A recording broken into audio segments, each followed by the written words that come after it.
Hello नमस्ते। मैं doctor Sampurna आप सभी का बहुत बहुत स्वागत करती हूँ आपके अपने YouTube channel doctor Sampurna yoga में।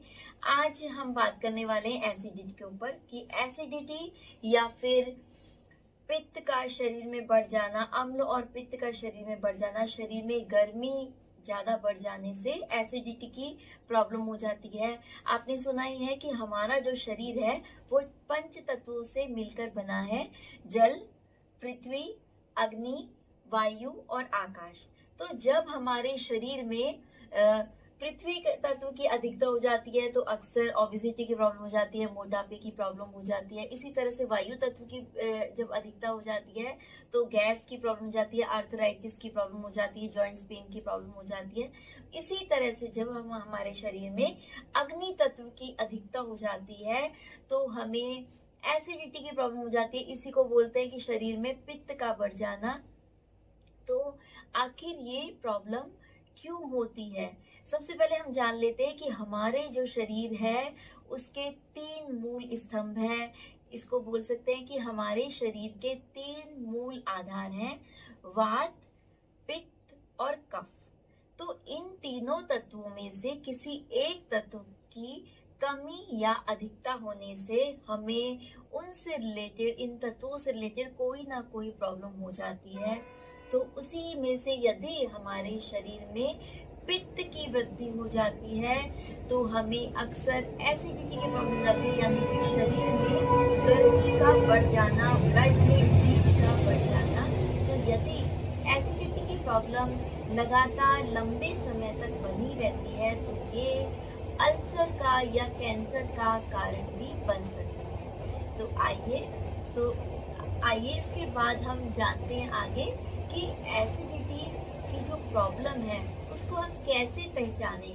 क्योंकि कई बार क्या होता है, काफी लोगों को तो पता होता है कि ये मेरे को एसिडिटी की प्रॉब्लम है, लेकिन काफी लोगों को जब अगर मान लो हार्ट में पेन होने लगता है, भारीपन होने लगता है, तो उनको कई बार ये लगता है कि हो सकता है हमें हार्ट से रिलेटेड प्रॉब्लम है। तो ऐसा नहीं है। जब आप अपने उस प्रॉब्लम से रिलेटेड अपने लक्षणों को, सिम्टम्स को जान लेते हैं तो आपको इजी हो जाता है अपनी प्रॉब्लम को जान पाना, अपनी बीमारी को जान पाना। तो आइए मैं बताती हूँ आपको कि एसिडिटी की प्रॉब्लम में क्या क्या सिम्टम्स आपको नजर आते हैं या फील होते हैं। तो एसिडिटी की प्रॉब्लम में आपको हार्ट बर्न की प्रॉब्लम हो जाती है, यानी कि आपके सीने में या छाती में जलन होने लगती है, मुंह में कड़वा या खट्टा स्वाद आने लगता है। इसी के साथ साथ आपको जी मिचलाता है या फिर उल्टी जैसी फीलिंग आती है आपको। इसी के साथ साथ आपको बर्पिंग की प्रॉब्लम हो जाती है, आपको खट्टी डकार आने लगती है और आपका जो थ्रोट है वो एकदम सूख जाता है, सोर थ्रोट की प्रॉब्लम जाती है, गले में काफी ज्यादा खराश रह जाती है, ड्राई कफ की प्रॉब्लम हो जाती है, सूखी खांसी की प्रॉब्लम हो जाती है। इसी के साथ साथ ब्लोटिंग की प्रॉब्लम भी कई बार हो जाती है, सूजन हो जाती है और अक्सर कब्जियत की प्रॉब्लम या फिर कॉन्स्टिपेशन की प्रॉब्लम भी देखी जाती है। आइए, तो ये तो थे कि क्या सिम्टम्स है, कि हम किस तरह से पहचाने कि हमें एसिडिटी की प्रॉब्लम हुई है। तो आइए इसके बाद हम जान लेते हैं कि एसिडिटी का जो कारण है, किन कारणों से एसिडिटी की प्रॉब्लम होती है। तो एसिडिटी का जो मेन कारण है वो है हमारा खान पान और लाइफस्टाइल। क्योंकि ये एक लाइफस्टाइल प्रॉब्लम है, एसिडिटी की प्रॉब्लम एक लाइफस्टाइल प्रॉब्लम है। तो जो आप जिस तरह से आप अपने डेली रूटीन करते हैं, जिस तरह से आपका खान पान है, रहन सहन है, उसी से आपकी ये प्रॉब्लम घटती या बढ़ती रहती है। तो आइए इसके बाद हम जान लेते हैं कि क्या क्या मेन रीजन है। तो मेन तो रीजन है आपका खान पान। तो इसमें सबसे पहले मेन जो कारण है खान पान के अलावा वो है स्ट्रेस। यदि लगातार आप बहुत ज्यादा स्ट्रेसफुल लाइफ जीते हैं, आपको बहुत ज्यादा गुस्सा आता है, एंजाइटी है, डिप्रेशन की प्रॉब्लम है, या फिर आप प्रॉपर नींद नहीं लेते हैं, या फिर हमेशा नेगेटिव थॉट्स सोचते हैं, हमेशा नेगेटिव सोचते रहते हैं, तो भी ये प्रॉब्लम हो जाती है। इसके साथ साथ यदि आप बहुत ज़्यादा मात्रा में चाय कॉफ़ी का सेवन करते हैं तो भी एसिडिटी की प्रॉब्लम हो जाती है। इसी के साथ साथ यदि आप बहुत ज़्यादा मात्रा में तली भुनी चीज़ें खाते हैं, चिप्स खाते हैं, कुरकुरे खाते हैं, तो भी ये प्रॉब्लम हो जाती है। बहुत ज़्यादा मिर्च मसाले वाला खाना, तीखा खाना, स्पाइसी फूड, या फिर बोल सकते हैं कि यदि आप अचार बहुत ज़्यादा मात्रा में खाते हैं तो भी ये प्रॉब्लम हो जाती है। इसी के साथ साथ फास्ट फूड, जंक फूड खाने से, पिज़्ज़ा, बर्गर, ये सब खाने से भी हो जाता है ये एसिडिटी की प्रॉब्लम। और साथ ही साथ वो कोल्ड ड्रिंक का सेवन करने से, पेप्सी, कोक आदि का सेवन करने से भी ये प्रॉब्लम हो जाती है।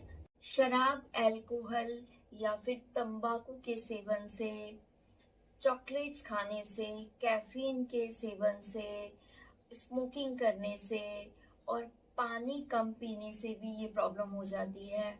और जल्दी जल्दी खाना खाने से, बिना मतलब कम चबा के खाना खाने से, जब यदि आप बहुत जल्दबाजी में जल्दी जल्दी खाना खाते हैं और चबा कर खाना नहीं खाते हैं, प्रॉपर उसको च्युइंग नहीं करते हैं भोजन को, तो भी ये प्रॉब्लम हो जाती है। या फिर सुबह ज़्यादा देर तक खाली पेट रहने से भी एसिडिटी की प्रॉब्लम बढ़ जाती है, जलन हो जाती है, गैस की प्रॉब्लम हो जाती है। इसी के साथ साथ अधिक मात्रा में दवाइयों के सेवन से भी एसिडिटी की प्रॉब्लम हो जाती है, क्योंकि दवाइयाँ शरीर में बहुत गर्मी को बढ़ा देती हैं, हीट को बढ़ा देती हैं। तो ये भी एक बहुत बड़ा कारण है एसिडिटी का। इसके साथ साथ खाने के तुरंत पहले या फिर तुरंत बाद पानी पीने से भी ये प्रॉब्लम हो जाती है। तो ये सभी रीज़न थे मेन एसिडिटी के, कि जिसकी वजह से एसिडिटी की प्रॉब्लम और ज़्यादा बढ़ जाती है। आइए इसके बाद हम जानते हैं कि वो कौन कौन से बेस्ट फूड हैं जिनको लेने से आप अपनी एसिडिटी की प्रॉब्लम को क्योर कर सकते हैं, दूर कर सकते हैं और उसमें राहत पा सकते हैं। तो सबसे बेस्ट है नारियल का पानी। और अभी गर्मियाँ भी आने वाली है, तो गर्मियों में बहुत ही ज़्यादा इफेक्टिव है नारियल का पानी। शरीर की ठंडक को बनाए रखने के लिए, ब्लड में जितनी भी हीट है उसको कंट्रोल करने के लिए, शरीर में ठंडक के लिए, ताजगी के लिए और पित्त को शांत करने के लिए बहुत इफेक्टिव है नारियल पानी। इसके साथ साथ छाछ और दही का सेवन करना भी बहुत ज़्यादा इफेक्टिव होता है, एसिडिटी की प्रॉब्लम को दूर करने के लिए बहुत ही इफेक्टिव है। इसके साथ साथ वाटरमेलन, मेलन का सेवन करने से, बनाना, अनार या फिर बील का जूस लेने से बहुत अच्छे रिजल्ट मिलते हैं। इसी के साथ साथ ऑरेंज जूस पीने से भी बहुत अच्छा रिलीफ मिलता है, एसिडिटी में काफ़ी अच्छा आराम मिलता है। इसी के साथ साथ एक बहुत बेस्ट चीज़ मैं बता रही हूँ आपको एसिडिटी को दूर करने से। आपको क्या करना है, जो गोंद कथीरा होता है उसको रात में भिगोना है किसी भी मिट्टी के बर्तन में, और उसको भिगोने के बाद उसमें सुबह जो धागे वाली मिश्री होती है उस मिश्री को पाउडर के फॉर्म में रख लेना है, मतलब मिक्सी में उस मिश्री को पीस लेना है और फिर कथीरे में मिश्री को डाल के आप खाइए। बहुत ज़्यादा इफेक्टिव होता है, क्योंकि जो मिश्री है, मिश्री की तासीर खुद बहुत ठंडक देने वाली होती है मिश्री, प्लस उसमें कथीरा भी ऐड हो जाता है। तो ये प्रॉपर एक अच्छी सी एक डाइट है, प्रॉपर अच्छा ब्रेकफास्ट है ये। इसको आप खा सकते हैं, या फिर आप कथीरे को दूध में मिला के भी ले सकते हैं। मिश्री को, कथीरे को दूध में घोल कर भी आप पी सकते हैं। तो आप इसका सेवन जरूर करें। साथ ही साथ यदि आपको मान लो एसिडिटी की प्रॉब्लम हो रही है और आपको तुरंत रिलीफ चाहिए, तो आप क्या कीजिए, सौंफ का पाउडर लीजिए, सौंफ को पाउडर फॉर्म में कर लीजिए, थोड़ा सा सौंफ को दरदरा कर लीजिए। और यदि पाउडर फॉर्म में नहीं भी है तो आप सौंफ के साथ वो मिश्री का पाउडर ले लीजिए और उसको खाइए, बहुत इफेक्टिव है। और साथ के साथ इसमें आप मिश्री के पाउडर के साथ साथ आप इसको नींबू के रस के साथ यानी कि लेमन जूस के साथ या फिर शहद के साथ भी मिश्री को ले सकते हैं। इसी के साथ साथ यदि आप सौंफ को खाना खाने के बाद यदि आपको सौंफ खाते हैं आप, तो बहुत इफेक्टिव है आपके डाइजेशन के लिए। और सौंफ की जो प्रकृति होती है वो ठंडी होती है, तो शीतलता को बढ़ाने के लिए, शरीर की हीट को कम करने के लिए, एसिडिटी की प्रॉब्लम को कम करने के लिए सौंफ बहुत इफेक्टिव है। आप इसको सौंफ के साथ आप किसी भी मिश्री का पाउडर भी ले सकते हैं जब भी आपको एसिडिटी की प्रॉब्लम हो। इसको आप ट्रैवलिंग में भी यूज कर सकते हैं। और साथ के साथ यदि आपको ये प्रॉब्लम रेगुलर रहती है तो आप सौंफ का और धनिए का पानी यानी कि सौंफ को और जो सूखा धनिया है इसको भिगो दीजिए रात में, और फिर सुबह उसका पानी आप पी लीजिए। ये भी बहुत इफेक्टिव है, उसका पानी भी आपकी एसिडिटी की प्रॉब्लम को दूर करने के लिए। साथ ही साथ लौकी का, संतरे का, गाजर का जूस बहुत इफेक्टिव है एसिडिटी की प्रॉब्लम को दूर करने के लिए। साथ ही आपको सुबह खाली पेट एलोवेरा के जूस की 4 चम्मच आपको लेना है। एलोवेरा जूस बहुत इफेक्टिव है आपकी एसिडिटी की प्रॉब्लम को दूर करने के लिए। और यदि आप खाली पेट सुबह नहीं ले रहे हैं तो खाना खाने के थोड़ा पहले आप 4 चम्मच एलोवेरा जूस की लीजिए। ये भी बहुत इफेक्टिव है आपकी एसिडिटी की प्रॉब्लम को दूर करने के लिए। साथ ही साथ ओट्स का सेवन कीजिए। ओट्स भी बहुत इफेक्टिव है एसिडिटी की प्रॉब्लम को क्योर करने के लिए। और अंकुरित अनाज जैसे कि मूंग, मोठ का सेवन भी आप कर सकते हैं, ये भी बहुत इफेक्टिव है। साथ ही साथ आप अपने खाने में ज़्यादा से ज़्यादा मात्रा में सलाद खाइए और हरी पत्तेदार सब्जियां खाइए। और पानी का सेवन बहुत ज़्यादा कीजिए, पानी बहुत ज़्यादा मात्रा में पीजिए, जिससे कि शरीर की जितनी भी बढ़ा हुआ पित्त है, एसिडिटी है, जलन है, शरीर में जितनी भी गर्मी है वो शांत हो सके। और एसिडिटी में बहुत ही अच्छा फायदा करती हैं भीगी हुई बादाम। तो डेली आप सुबह रात में भीगे हुए बादाम खाइए। और अगर बच्चों को देना है तो 2 बादाम दे लीजिए, और यदि आप थोड़े बड़े लोगों को देना है तो 4 दे सकते हैं। और यदि आपको आदत है तो आप 4 भी खा सकते हैं और 8 भी खा सकते हैं। तो इस तरह से ये आप खाने में लीजिए, इस डाइट को फॉलो कीजिए। यकीन मानिए आपको बहुत ज्यादा फायदा होगा आपकी एसिडिटी की प्रॉब्लम को क्योर करने के लिए। ये सभी चीजें बहुत ही ज्यादा लाभदायक है। आइए इसके बाद हम जान लेते हैं कि एसिडिटी की ये जो प्रॉब्लम है, खाने की बात हो गई, इसके लक्षणों का, कारण की बात हो गई। अब एसिडिटी की प्रॉब्लम को योग के द्वारा, प्राणायाम के द्वारा, आसन के द्वारा आप किस तरह से क्योर कर सकते हैं, इसके बारे में मैं आपको बताऊंगी। तो सबसे बेस्ट है इसमें, बहुत बेस्ट है इसमें कुंजल क्रिया। आपने सुना होगा योग में 6 कर्म होते हैं, 6 क्रियाएं होती हैं। नेति, धोती, वस्ती, नौली, त्राटक और कपालभाति। तो ये 6 शुद्धि क्रियाएं होती है। इनमें से एक है कुंजल क्रिया। कुंजल को यदि सामान्य भाषा में बोले तो उसको उल्टी करना भी बोलते हैं। तो आपको कुंजल क्रिया करते हैं। जिनको भी गैस की प्रॉब्लम है, कफ की प्रॉब्लम रहती है, पित्त की प्रॉब्लम है, तो इन तीनों दोषों को ही दूर करने के लिए कुंजल क्रिया बहुत ही ज्यादा इफेक्टिव है। आपको कुंजल क्रिया कैसे करनी है, देखिए, आपको यदि आपको मॉर्निंग में कुंजल करना है तो आपको जो नाइट का खाना है वो बहुत ही हल्का लेना है। या तो आप दाल पी सकते हैं नाइट में, या पतली खिचड़ी खाइएगा, या सूप ले सकते हैं। तो बहुत ही हल्का खाना लेना है आपको नाइट में। और फिर नेक्स्ट डे आपको मॉर्निंग में कुंजल करना है। कुंजल क्रिया में आपको क्या करना है, गुनगुने से थोड़ा ज्यादा गर्म आपको पानी लेना है, और उसमें आपको कम से कम 4 ग्लास पानी लेना है, और उसमें आप 1 चम्मच सेंधा नमक डालिएगा और उसको अच्छे से मिलाइएगा। और फिर उस पानी को आपको धीरे धीरे पी लेना है, धीरे धीरे फटाफट पी लेना है आपको।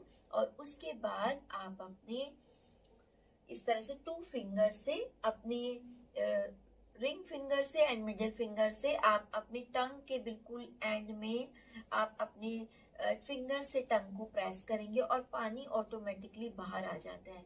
तो ये बहुत इफेक्टिव है, लेकिन जिनको हार्ट की प्रॉब्लम है वो इसे ना करें कुंजल क्रिया को, और जिनको बीपीआई की प्रॉब्लम है वो बिना नमक के करें। तो इस तरह से आपको कुंजल क्रिया करना है। जब आप करेंगे कुंजल क्रिया तो आप देखेंगे पानी के साथ साथ जितना भी शरीर में कफ है, पित्त है, वो बाहर निकल आता है और आपका पेट एकदम क्लीन हो जाता है। जो आंतें हैं, इंटेस्टाइन है, वो एकदम क्लीन हो जाती है। एकदम आपके आंतों की सफाई हो जाती है, शुद्धि हो जाती है। बहुत ही ज्यादा इफेक्टिव है बॉडी को डिटॉक्स करने के लिए कुंजल क्रिया, और वात पित्त कफ से रिलेटेड प्रॉब्लम्स को दूर करने के लिए बहुत इफेक्टिव है कुंजल क्रिया। आइए इसके बाद हम जान लेते हैं कि जो एसिडिटी की प्रॉब्लम है उसमें कौन कौन से प्राणायाम है जो कि बहुत ज्यादा हेल्पफुल है इस प्रॉब्लम को क्योर करने के लिए। तो सबसे पहला प्राणायाम है कपालभाति प्राणायाम। कपालभाति प्राणायाम में आपको कैसे करना है, आप कपालभाति प्राणायाम में सबसे पहले आप वज्रासन में आपको बैठ जाना है, क्योंकि बहुत बेस्ट आसन है कपालभाति प्राणायाम के लिए वज्रासन। तो वज्रासन में आपको कैसे बैठना है, देखिए दोनों पैरों को खोल लीजिए और 1 बाय 1 अपने नी को बेंड कर लीजिए। लेफ्ट नी को बेंड करेंगे और फिर राइट नी को बेंड कर लेंगे। तो इस तरह से वज्रासन में बैठ जाइए। और यदि आपको वज्रासन में प्रैक्टिस नहीं है बैठने की तो आप अपने नीचे कोई पिलो भी रख सकते हैं।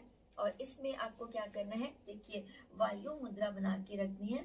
अपनी इंडेक्स फिंगर को अपने ये जो थंब है इसके एंड में लगाइए और फिर प्रेस कर दीजिए इस तरह से दोनों हाथों में। इसी तरह से ये है वायु मुद्रा, बहुत ही इफेक्टिव है गैस की प्रॉब्लम को दूर करने के लिए और एसिडिटी की प्रॉब्लम को दूर करने के लिए। तो इस तरह से अपने दोनों हाथों को नीज के ऊपर रख लीजिए, बैकबोन को सीधा कर लीजिए, एल्बोज को जितना सीधा रख सकते उतना सीधा रखिए और फिर स्टार्ट करेंगे कपालभाति प्राणायाम 1 सेकेंड में एक बार इस तरह से।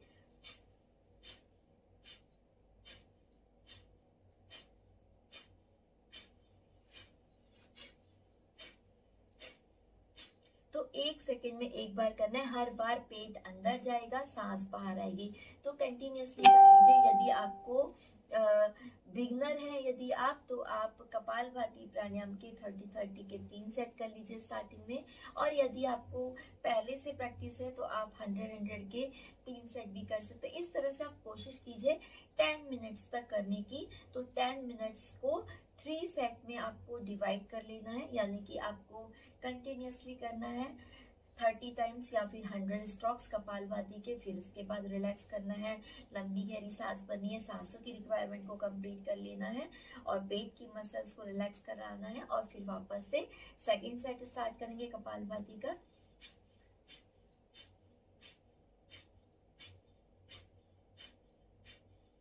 तो आप इसमें आईज को क्लोज करके भी रख सकते हैं, तो आपको बहुत इफेक्टिव होगा, मेंटल पीस के लिए भी इफेक्टिव होगा। तो कपालभाति प्राणायाम आपको जैसे कि पहले भी पता ही होगा कि 95% प्रॉब्लम्स को क्योर करने के लिए बहुत ज्यादा इफेक्टिव है कपालभाति प्राणायाम। आपके तीनों दोषों को यानी कि वात पित्त और कफ से रिलेटेड प्रॉब्लम्स को दूर करने के लिए बहुत इफेक्टिव है। आपकी डाइजेस्टिव सिस्टम को स्ट्रॉन्ग करने के लिए, आपकी डाइजेस्टिव फायर को एक्टिवेट करने के लिए, आपके मेटाबॉलिज्म को एक्टिवेट करने के लिए, आपके इंटेस्टाइन को क्लीन करने के लिए और वेट लॉस के लिए, स्टेमिना के लिए, स्ट्रेंथ के लिए, लंग्स कैपेसिटी को इंक्रीज करने के लिए, ब्लड को प्यूरिफाई करने के लिए, जितने भी स्किन से रिलेटेड प्रॉब्लम्स हैं उनको दूर करने के लिए, दाग धब्बे पिंपल्स की प्रॉब्लम को, एक्जिमा की प्रॉब्लम को, यहाँ तक कि कैंसर की प्रॉब्लम को दूर करने के लिए भी बहुत इफेक्टिव है। लेकिन यदि आपको अल्सर की प्रॉब्लम है तो फिलहाल आपको कपालभाति प्राणायाम नहीं करना है, अवॉइड करना है। तो ये तो था पहला प्राणायाम कपालभाति प्राणायाम एसिडिटी को दूर करने के लिए। इसके बाद सेकंड जो प्राणायाम है वो है शीतकारी प्राणायाम। बहुत ही ज्यादा इफेक्टिव है शीतकारी प्राणायाम। आपके शरीर में जितने भी बड़ा हुआ पित्त है उसको दूर करने के लिए, शांत करने के लिए, जितना भी आपकी शरीर में गर्मी बढ़ी हुई है, हीट है, उसको दूर करने के लिए, और स्पेशली जिनको गर्मी बहुत लगती है, जिनको पसीना बहुत आता है, जिनको गुस्सा बहुत आता है, स्ट्रेस बहुत रहता है, एंजाइटी की प्रॉब्लम रहती है, डिप्रेशन की प्रॉब्लम रहती है, नेगेटिव थॉट्स रहते हैं, या नींद प्रॉपर नहीं आती है, उनके लिए भी बहुत इफेक्टिव है। साथ ही साथ जिनको बीपी हाई की प्रॉब्लम है, उनके लिए भी बहुत ही ज्यादा इफेक्टिव है ये शीतकारी प्राणायाम। तो आइए कैसे करना है इसमें। अब वापस से आप चाहें तो सुख आसन में भी आ सकते हैं, या फिर किसी भी आसन में आप आ जाइए।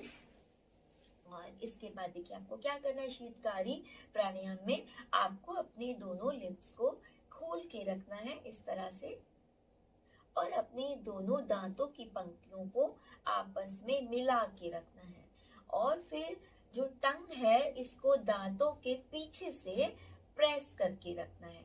देखिए इस तरह से ये पोजीशन आ जाएगी। इसके बाद मैं आपको पहले बता दी हूँ, क्योंकि बोलना बड़ा मुश्किल होता है उस पोजीशन के बाद। तो क्या करना है आपको, इस तरह से लिप्स को ओपन करके रखेंगे, दांतों की पंक्तियों को मिला के रखेंगे, अपनी टंग को अपनी दांतों के पीछे प्रेस करके रखेंगे। इसके बाद आपको सांस को धीरे धीरे खींचना है। जितना ज्यादा सांस आप अंदर खींच सकते हो उतना खींचेगा। और उसके बाद आपको चिन लॉक लगाना है। अपनी चिन को कॉलर बोन से टच करना है, लेकिन जिनको सर्वाइकल की प्रॉब्लम है वो चिन लॉक ना लगाए, उनको इसी तरह से सांस को होल्ड करके रखना है, फेस को सामने ही रखना है। और इसके बाद आप चिन लॉक लगा के होल्ड कीजिएगा। जितनी ज्यादा देर तक आप होल्ड कर सकते हैं होल्ड कीजिएगा।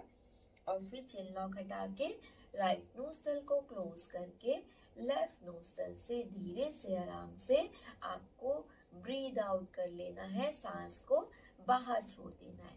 तो ये हो गया शीतकारी प्राणायाम का एक राउंड, यानी कि 3 स्टेप में हमारा ये शीतकारी प्राणायाम का एक राउंड हो जाएगा। इस तरह से आपको डेली 10 टाइम्स करना है शीतकारी प्राणायाम। और यदि आप सुबह शाम दोनों समय कर सकते हैं तो बहुत ही इफेक्टिव है। अदरवाइज आपको स्टार्टिंग में 10 टाइम्स करना है शीतकारी प्राणायाम, और फिर आप धीरे धीरे इसको बढ़ा सकते हैं। तो आइए वापस से कंटिन्यूअसली देख लेते हैं कि शीतकारी प्राणायाम आप कैसे करेंगे।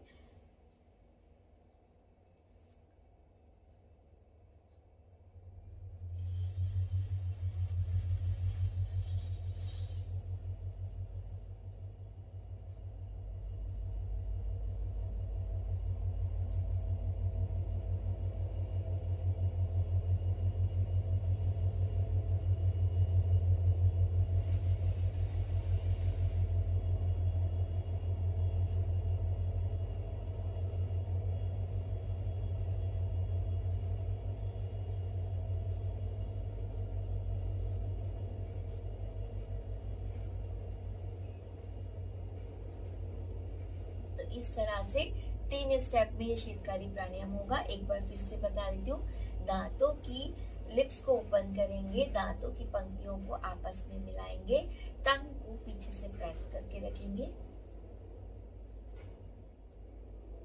और सांस को खींचेंगे।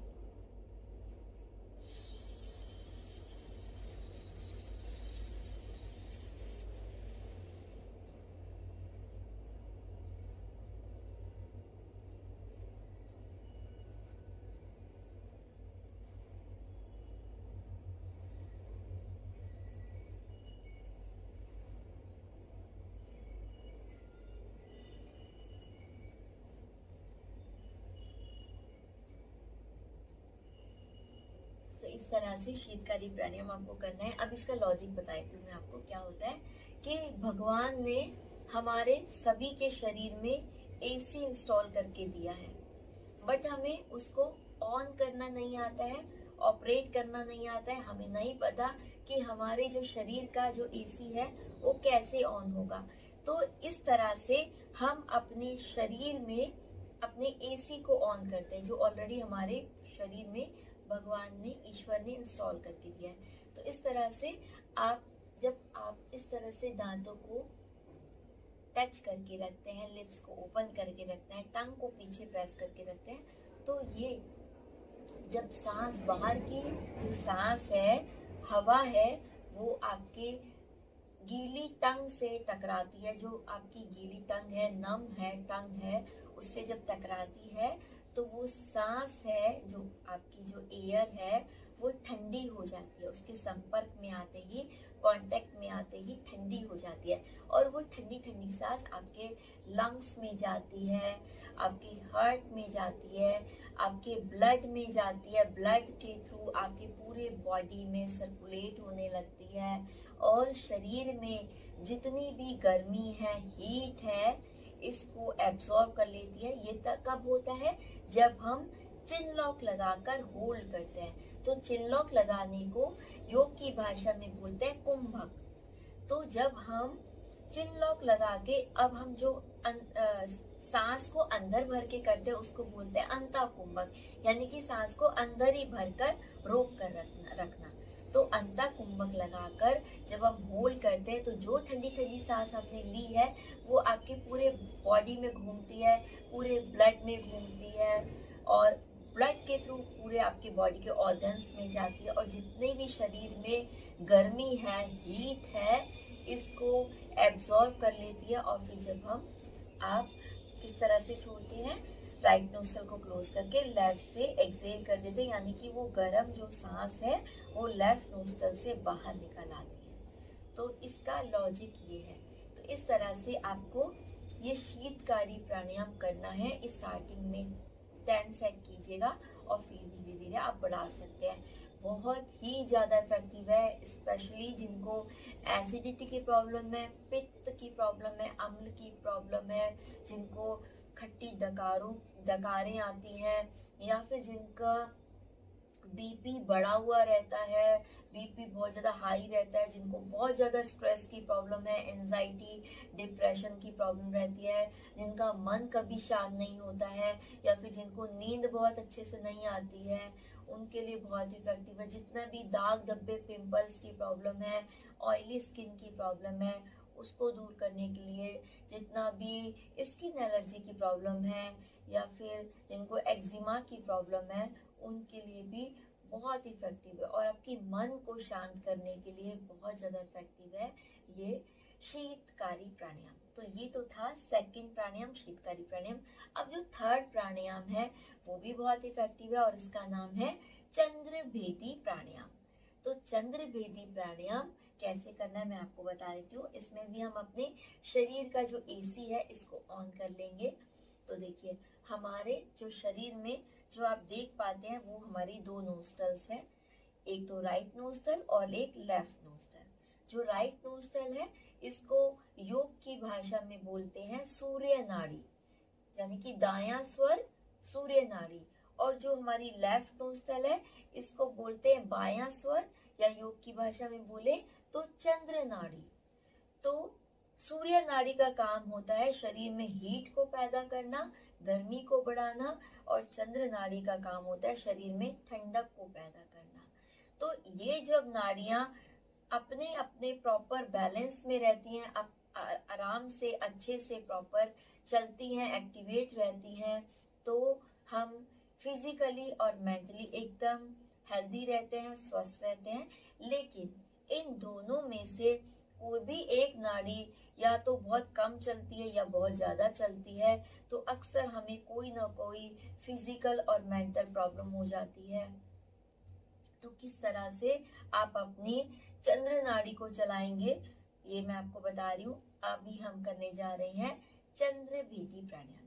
चंद्रभेदी प्राणायाम नाम से ही पता लग रहा है आपको केवल अपनी चंद्र नाड़ी को एक्टिवेट करना है, क्योंकि ऑलरेडी आपके शरीर में गर्मी है, हीट है, पित्त बढ़ा हुआ है, तो आपको सूर्य नाड़ी को तो बिल्कुल नहीं चलाना है, क्योंकि ऑलरेडी सूर्य नाड़ी बहुत ज्यादा चल रही है, तभी ये प्रॉब्लम हो रही है, तभी हमारे शरीर में पित्त बढ़ता जा रहा है, एसिड की मात्रा बढ़ती जा रही है। तो अभी हम क्या करेंगे, अपनी चंद्र नाड़ी को यानी कि लेफ्ट नोस्ट्रल को एक्टिवेट करेंगे, ओपन करेंगे और चलाएंगे। तो आपको क्या करना है, राइट नोस्ट्रल को थंब के टिप से क्लोज करेंगे। देखिए, हमेशा प्राणायाम में राइट हैंड को ही यूज करना है, तो राइट हैंड को इस तरह से प्रणव मुद्रा या नासिका मुद्रा बनाइए। राइट नोस्ट्रल को थंब के टिप से बंद करेंगे, बैकबोन को सीधा रखिए और आप अपने हाथ को इस तरह से भी रख सकते हैं। और यदि आपको लगता है कि ऐसे में कंफर्ट फील नहीं कर रही हूँ या पेन हो रहा है, तो आप इस तरह से भी रख सकते हैं। लेकिन आपको ध्यान में रखना है कि आपका जो हाथ है एकदम नोज के एकदम सामने नहीं होना चाहिए। इस तरह से आप रखिएगा कि जो भी सांस आए वो बिना टकराए सामने आ जाए। तो इस तरह से बेस्ट वैसे ये है। तो इस तरह से पहले आप अपनी लेफ्ट नोस्ट्रल से जो भी सांस आपके अंदर है उसको बाहर निकाल दीजिए, छोड़ दीजिए बाहर, और फिर एक फ्रेश एयर लीजिए लेफ्ट नोस्ट्रल से, धीरे धीरे आराम से।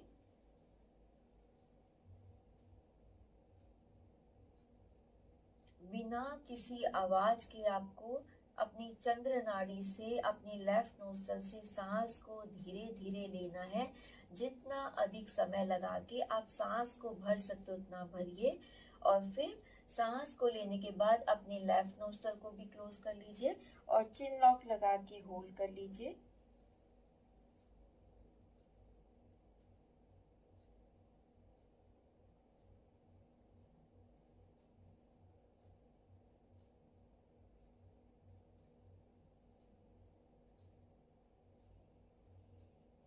जितनी देर आप रुक सकते हो उतना रुकिए और फिर चिन लॉक हटा लेंगे और फिर अपने राइट नोस्ट्रल को क्लोज करके लेफ्ट से एक्सेल कर दीजिए, ब्रीथ आउट कर दीजिए। तो ये हो गया चंद्रभेदी प्राणायाम का एक राउंड। आपको केवल अपनी लेफ्ट नोस्ट्रल से इनहेल करना है और हर बार राइट नोस्ट्रल से एक्सेल करना है। हर बार यही करना है। स्टार्टिंग में आप चंद्रभेदी प्राणायाम के 3 सेट कर लीजिए, और यदि आपको नेक पेन है, सर्वाइकल की प्रॉब्लम है, तो आप चिन लॉक ना लगाएं। आपको केवल अपनी फेस को सामने ही रखना है और दोनों नोस्ट्रल्स को क्लोज करके रखना है। आइए वापस से एक बार फिर से मैं बता देती हूँ। अपनी राइट हैंड की प्रणव मुद्रा या नासिका मुद्रा बनाएंगे। राइट नोस्ट्रल को थंब के टिप से क्लोज करेंगे और लेफ्ट नोस्ट्रल से धीरे धीरे सांस को भरेंगे। आप चाहें तो अपनी आईज को क्लोज करके रखिएगा। इससे आपको बहुत अच्छी मेंटल पीस की अनुभूति होती है, फीलिंग होती है, बहुत अच्छे आपसे आप रिलैक्स हो पाते हैं। तो धीरे धीरे इनहेल कीजिए लेफ्ट नोस्ट्रल से, और फिर इनहेल करने के बाद आप अपनी चिन लॉक लगा के होल्ड कीजिए। लेफ्ट नोस्ट्रल को भी क्लोज कर लीजिए, पूरा चिन लॉक लगा के होल्ड कर लीजिए। जितनी ज्यादा देर तक आप सांस को होल्ड कर सकते हैं होल्ड कीजिए। आप 10 सेकेंड तक भी होल्ड कर सकते हैं, 20 सेकेंड तक भी, 30 सेकेंड तक भी, 60 सेकेंड तक भी। जितनी आपकी लंग्स कैपेसिटी उतना आप होल्ड कीजिए और फिर चिन लॉक हटा लेंगे, फेस को सामने लाएंगे एंड लेफ्ट नोस्ट्रल को क्लोज करके राइट से धीरे धीरे ब्रीद आउट करेंगे, एक्सेल करेंगे। तो इस तरह से आपको चंद्रभेदी प्राणायाम करना है। रेगुलर कीजिए, बहुत ज्यादा इफेक्टिव है।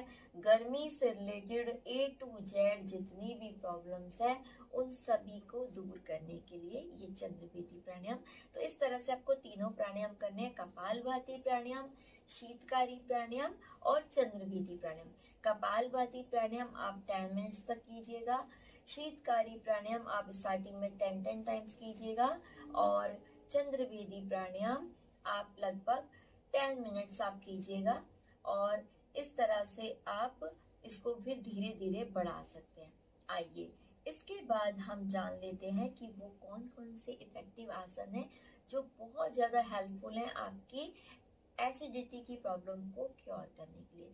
तो सबसे पहला आसन है, सबसे बेस्ट आसन है वज्रासन। तो वज्रासन में मैंने आपको अभी थोड़ी देर पहले बताया था, अपने लेफ्ट नी को बेंड कर लीजिए और फिर अपने राइट नी को बेंड कर लीजिए। आपके जो पीछे से जो आपके अंगूठे हैं वो टच रहेंगे, हील्स आपकी ओपन रहेंगी, और अपनी दोनों एड़ियों के बीच में आप अपने हिप्स को रखिएगा।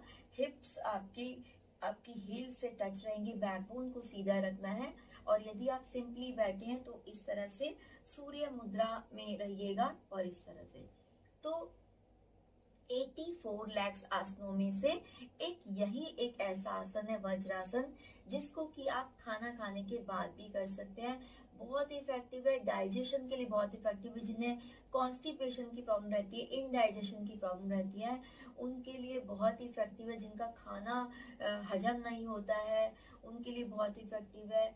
और साथ ही साथ आपके मेटाबॉलिज्म को एक्टिवेट करने के लिए, आपके जो आपकी जठराग्नि है उसको एक्टिवेट करने के लिए, आपके डाइजेस्टिव फायर को एक्टिवेट करने के लिए बहुत ज़्यादा इफेक्टिव है। तो इस तरह से आप खाना खाने के बाद में जरूर 10 मिनट्स के लिए इसमें बैठिएगा, आपको बहुत अच्छा फील होगा।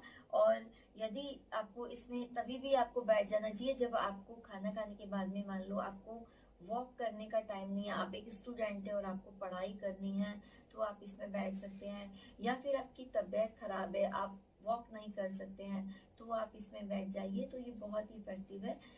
तो इसके बाद नेक्स्ट जो आसन मैं आपको बताने जा रही हूँ वो है मार्जरी आसन या कैट पोज। कैट पोज के लिए आप अपने दोनों नीज को मैट से टच कर लीजिए और इस तरह से एनिमल पोज में आ जाइए। इस तरह से देखिए, दोनों नीज में लगभग 1 फीट का गैप रहेगा और अपने दोनों हाथों में भी लगभग 1 फीट का गैप ले लीजिए। इसके बाद आप अपने टोस को अंदर लेके आइए और फिर फेस को थोड़ा अंदर लेके जाइए, नेक को अंदर लेके आएंगे एंड ब्रीद इन करते हुए आप इस तरह से इनहेल करते हुए पूरा अपने नेक को पूरा स्ट्रेच कीजिए। दोनों हाथों पर बराबर वेट रहेगा, नेक की मसल्स को पूरा स्ट्रेच करके रखिए। इनहेल करके होल्ड करके रखिए। मिनिमम आपको इसमें 10 सेकेंड होल्ड करना है। 1 2 3। आपके जो हिप्स है वो ऊपर रहेंगे और आपकी बैकबोन है अंदर की तरफ रहेगी। ब्रीदिंग करके होल्ड करके रखिए। मार्जरी आसन कैट पोज बहुत इफेक्टिव है एसिडिटी की प्रॉब्लम को दूर करने के लिए, और जिनको बैक एक की प्रॉब्लम रहती है उनके लिए बहुत इफेक्टिव है। स्टिफनेस को दूर करने के लिए, फ्लेक्सिबिलिटी के लिए, ब्लड के सर्कुलेशन के लिए। ब्रीद आउट करते हुए आप अपने फॉरहेड को, फेस को जितना अंदर लेके जा सकते हो उतना अंदर लेके जाइए और पेट को पूरा अंदर खींचिए, पेट अंदर सांस बाहर। और अपनी बैकबोन को जितना ज्यादा ऊपर की तरफ स्ट्रेच कर सकते हैं स्ट्रेच कीजिए। इस तरह से पूरा स्ट्रेच कीजिए। जिन्हें बैक की प्रॉब्लम रहती है, जिनको बैक में बहुत ज़्यादा स्टिफनेस है, उनके लिए बहुत ही बेस्ट है। साथ ही एसिडिटी की प्रॉब्लम को दूर करने के लिए ब्रीदिंग करते हो आप 1 2 3 4 5 6 7 8 9 10 एंड ब्रीद आउट करते हुए अंदर इनसाइड फॉरहेड को, फेस को जितना अंदर लेके जा सकते लेके जाइए और अपनी चिन को चिन को अपनी कॉलर बोन से टच करने की कोशिश कीजिए। पेट अंदर सांस बाहर 10 सेकेंड होल्ड करेंगे। 1 2 3 4 5 6 7 8 9 10 और फिर वापस रिलैक्स। इस तरह से आपको ये स्टार्टिंग में आप 5 टाइम्स कर सकते हो और उसके बाद आपको 10 टाइम्स करना है मार्जरी आसन या कैट पोज। ये भी बहुत इफेक्टिव है। इसके बाद जो नेक्स्ट आसन मैं बता रही हूँ वो है पश्चिमोत्तानासन। तो पश्चिमोत्तानासन न केवल एसिडिटी की प्रॉब्लम को दूर करने के लिए इफेक्टिव है, बल्कि वेट लॉस के लिए बहुत इफेक्टिव है और बच्चों की हाइट को बढ़ाने के लिए बहुत इफेक्टिव है। इसमें आपको क्या करना है, दोनों पैरों को इस तरह से खोल लीजिए और अपनी हील्स को टच कर लीजिए, टोस को टच कर लीजिए और फिर पूरा अपनी नीज के पीछे वाली मसल्स को स्ट्रेच करके रखिए। बैकबोन को एकदम सीधा करेंगे और फिर इनहेल करते हुए अपने दोनों हाथों को पूरा स्ट्रेच कीजिए। जितना ज्यादा आप स्ट्रेच कर सकते हो उतना स्ट्रेच कीजिए। पूरा अपनी बैकबोन को स्ट्रेच कीजिए। दोनों हाथों को जितना स्ट्रेच कर सकते हो उतना स्ट्रेच कीजिए एंड ब्रीद आउट करते हुए आगे की तरफ झुक जाइए। पेट अंदर सांस बाहर, धीरे धीरे आगे झुक जाइए और अपने टोस को धीरे से आराम से टच कर लीजिए और फिर इसके बाद अपने बैकबोन को, शोल्डर्स की मसल्स को, फॉरहेड को एकदम ढीला छोड़ दीजिए, एकदम रिलैक्स ढीला छोड़ दीजिए और अपने फॉरहेड को नीज के जितना पास आप लेके जा सकते हो उतना लेके जाइए। ब्रीद आउट करके होल्ड कीजिए। जितना ज़्यादा आप झुक सकते हो उतना झुक जाइए और अपने फॉरहेड को नीज से टच करने की कोशिश कीजिए। इस समय आपका पेट पूरा अंदर रहेगा, सांस को पूरा बाहर छोड़ के होल्ड करके रखना है और नीज के पीछे वाली मसल्स को पूरा आप स्ट्रेच करके रखिए। ब्रीद आउट करके होल्ड करेंगे। जिनको एसिडिटी की प्रॉब्लम है या फिर जिनको कॉन्स्टिपेशन की प्रॉब्लम है, इनडाइजेशन की प्रॉब्लम है, उनके लिए बहुत ही इफेक्टिव है। साथ ही साथ डायबिटीज की प्रॉब्लम को दूर करने के लिए, हर्निया की प्रॉब्लम को दूर करने के लिए, लीवर किडनी को स्टिमुलेट करने के लिए बहुत ही इफेक्टिव है। बच्चों की हाइट बढ़ाने के लिए और टो से लेकर और सिर तक बॉडी के हर एक पार्ट के लिए बहुत इफेक्टिव है। हर एक मसल की स्ट्रेचिंग के लिए, फ्लेक्सिबिलिटी के लिए, ब्लड की सर्कुलेशन के लिए, टॉक्सिन्स को शरीर से बाहर निकालने के लिए, पूरी बॉडी को डिटॉक्स करने के लिए, ब्लड के सर्कुलेशन के लिए और पैरों से रिलेटेड सभी प्रॉब्लम्स को दूर करने के लिए, वेरिकोस वेन्स की प्रॉब्लम को दूर करने के लिए इस तरह से ब्रीद आउट करके होल्ड कीजिए। पेट अंदर, सांस बाहर। जितनी ज़्यादा देर तक आप होल्ड कर सकते हैं होल्ड कीजिए। और यदि ज़रूरी नहीं है आप यहाँ तक ही टच करें, यदि आपसे यहाँ तक टच होता है तो यहाँ तक टच कीजिए, जहाँ तक भी आपसे टच होता है वहाँ तक कीजिए।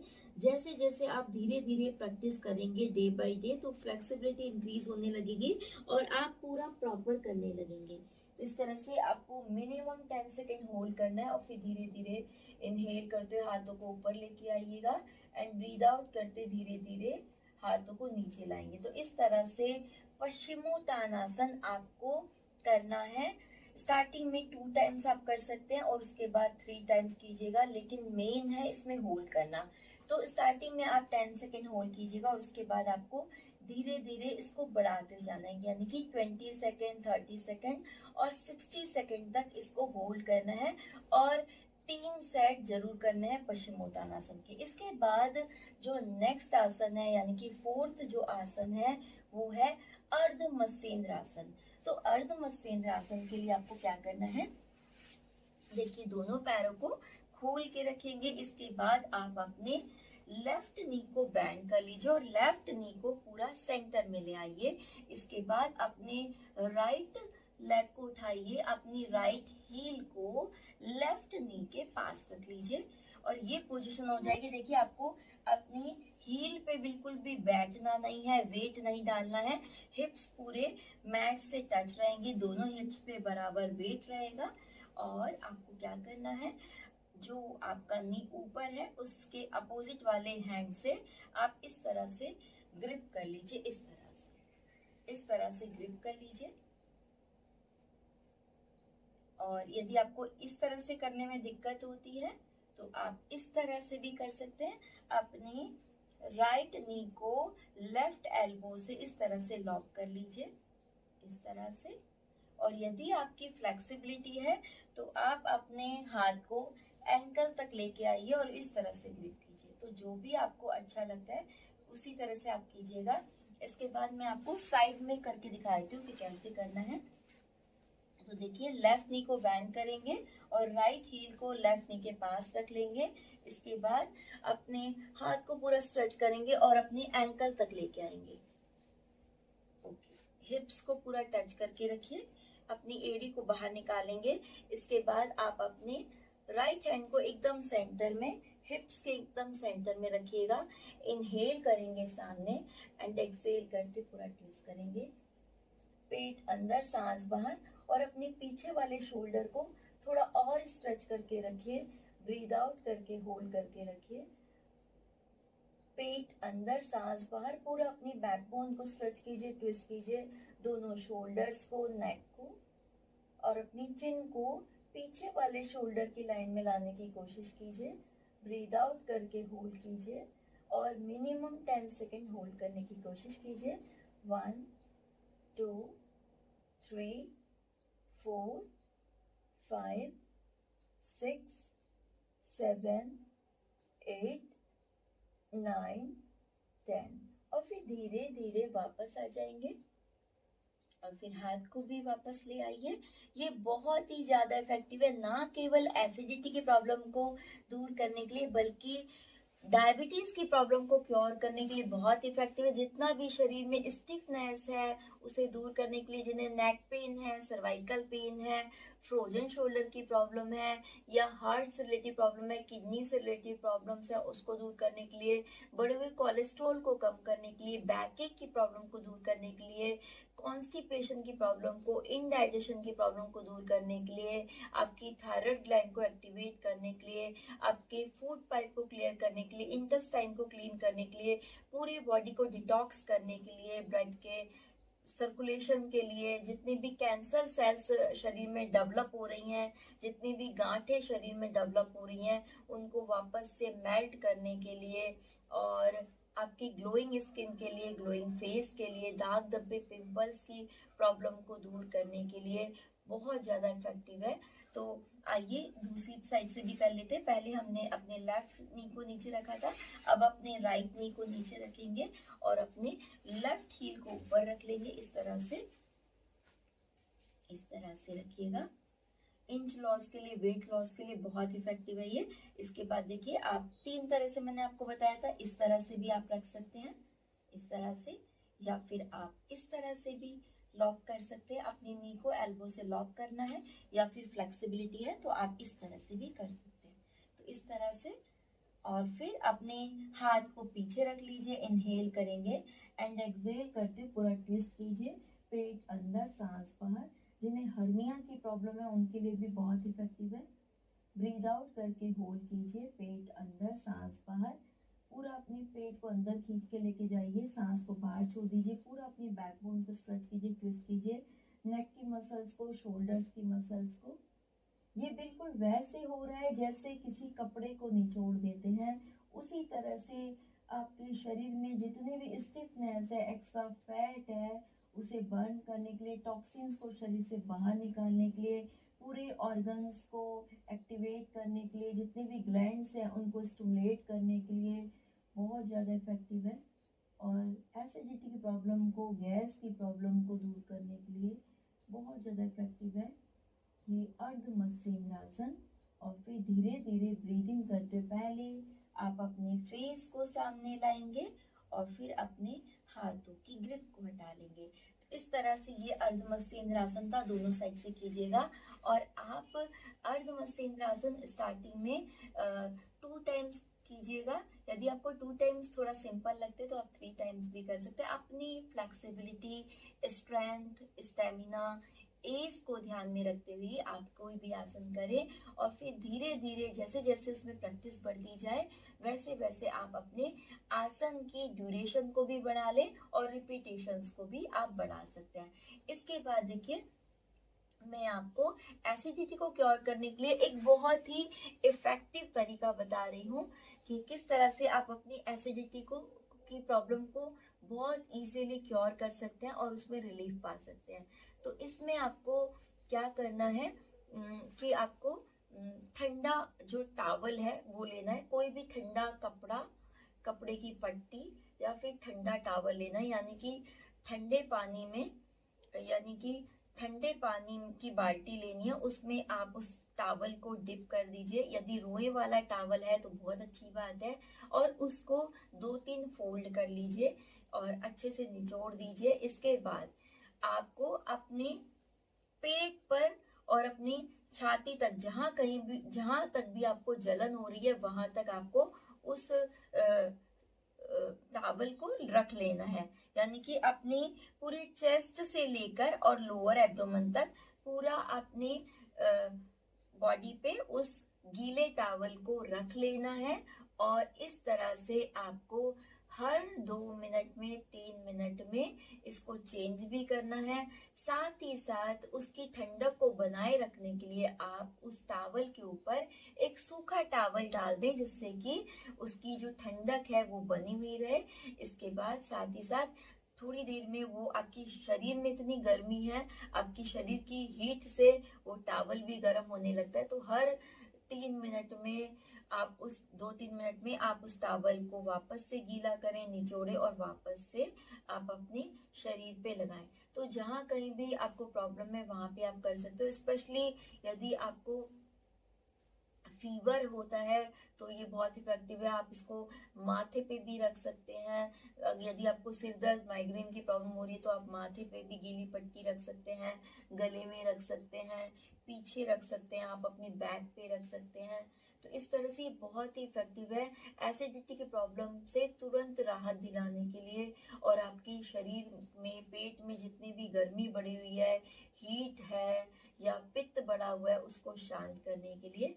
तो ये बहुत ही इफेक्टिव मैंने आपको चीजें बताई हैं, और बहुत ही मैंने इसमें काफी मेहनत की है। जो भी मैं आपको बता सकती थी वो मैंने आपको बताई है, और ये केवल आपके लिए बताइए कि आप ज्यादा से ज्यादा मैं आपकी हेल्प कर सकूं, ज्यादा से ज्यादा मैं आपके जो भी फिजिकल प्रॉब्लम्स हैं, मेंटल प्रॉब्लम्स हैं, उनको दूर कर सकूं, जितना भी मैं कर सकती हूँ।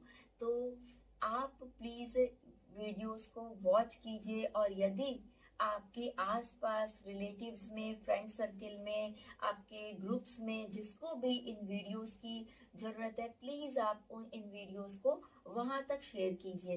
तो बहुत अच्छा लगेगा आपको भी और मुझे भी कि जब लोग आपकी तारीफ करेंगे और उनकी जो प्रॉब्लम है वो क्योर हो जाएगी, तो बहुत इफेक्टिव होगा। और मेरा जो बनाने का उद्देश्य है वो भी यही है कि ज्यादा से ज्यादा लोगों को मैं अपने नॉलेज को दे पाऊं, उनके दुखों को दूर कर पाऊं। तो आपको मेरा ये वीडियो यदि पसंद आया है तो प्लीज मेरी वीडियो को लाइक कीजिए और वीडियोस को शेयर कीजिए, चैनल को सब्सक्राइब कीजिए और बेल आइकन के बटन को प्रेस कर दीजिए, जिससे कि जब भी मैं कोई एक नई वीडियो डालूं तो उसका नोटिफिकेशन आप तक आ जाए। Okay, thank you so much. नमस्ते।